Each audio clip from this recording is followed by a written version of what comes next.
जी के जीवन और उनके उद्देश्य की।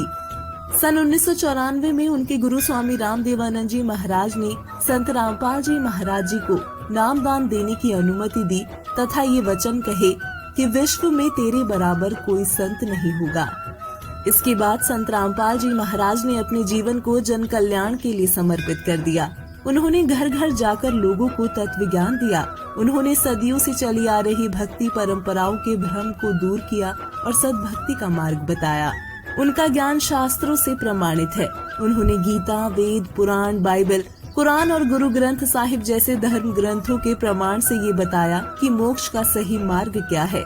हालांकि सत्य ज्ञान को प्रचारित करने में उन्हें कठिनाइयों का सामना करना पड़ा, लेकिन उन्होंने कभी हार नहीं मानी और आज भी वो सत्य के लिए संघर्षरत है। दर्शकों, अब सवाल ये उठता है कि सद्भक्ति क्या है और मोक्ष का सही मार्ग कौन सा है। सद्भक्ति का अर्थ है शास्त्रों में वर्णित भक्ति विधि।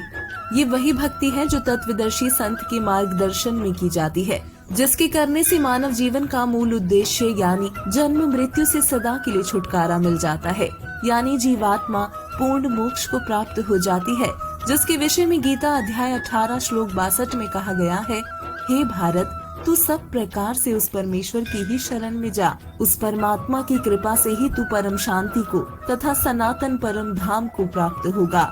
इस तत्व ज्ञान को जानने के लिए गीता अध्याय 4 श्लोक 34 में कहा गया है, उस ज्ञान को तू तत्वदर्शी ज्ञानियों के पास जाकर समझ। उनको भली भांति दंडवत प्रणाम करने से, उनकी सेवा करने से और कपट छोड़कर सरलता पूर्वक प्रश्न करने से वो परमात्म तत्व को भली भांति जानने वाले ज्ञानी महात्मा तुझे उस तत्व ज्ञान का उपदेश करेंगे।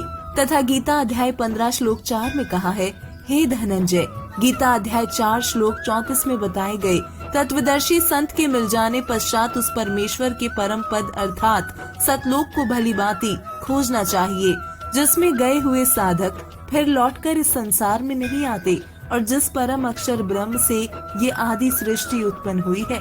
मैं भी उसी सनातन पूर्ण परमात्मा की शरण में हूँ। लेकिन दर्शकों, दुख की बात है कि आज समाज में कई ढोंगी गुरु और साधु हैं जो शास्त्रों के विपरीत भक्ति करवा रहे हैं।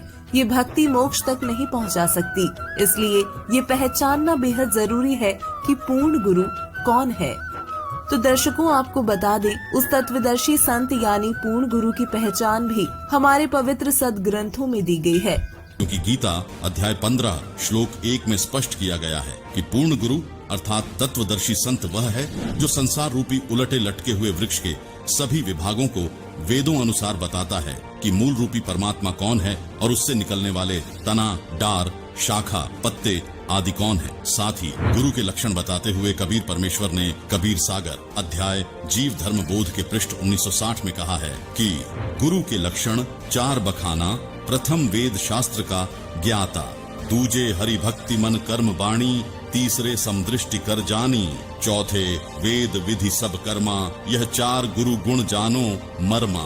अर्थात पूर्ण गुरु वह है जो वेदों तथा अन्य सभी ग्रंथों का पूर्ण ज्ञानी हो। वह वेदों के अनुसार परमात्मा की भक्ति मन कर्म वचन से स्वयं करता है और करवाता है तथा उसकी करनी और कथनी में कोई अंतर नहीं होता। वह सर्व अनुयायियों को समान दृष्टि से देखता है, ऊंच नीच का भेद नहीं करता। वहीं यजुर्वेद अध्याय 19 मंत्र 25 व 26 में लिखा है कि जो संत वेदों के अर्ध वाक्यों अर्थात सांकेतिक शब्दों को पूर्ण करके बताता है तथा 3 समय की साधना भिन्न भिन्न करने को कहता है, वो जगत का उपकारक संत यानी तत्वदर्शी संत होता है। इसके अलावा पूर्ण गुरु का एक अन्य लक्षण बताते हुए संत गरीबदास जी ने कहा है, गरीब सदगुरु के लक्षण कहूँ, मधुरे बैन विनोद, 4 वेद 6 शास्त्र, कहे 18 बोध।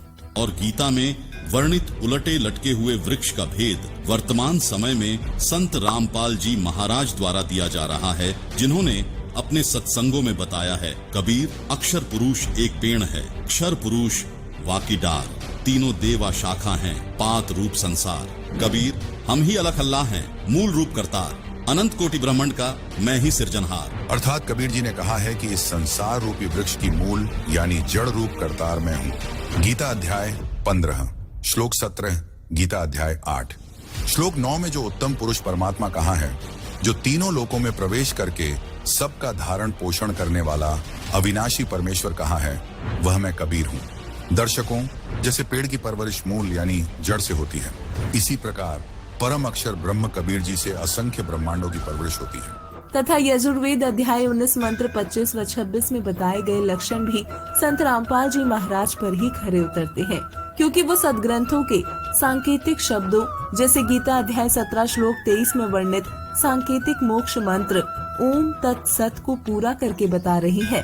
साथ ही 3 समय की स्तुति प्रार्थना करने को अपने अनुयायियों को देते हैं, जिससे सिद्ध होता है कि आज के समय में संत रामपाल जी महाराज ही वो तत्वदर्शी संत हैं जो हमें शास्त्र प्रमाणित भक्ति विधि बता रहे हैं। उनकी दी गई भक्ति विधि से लाखों लोगों का जीवन आज बदल चुका है।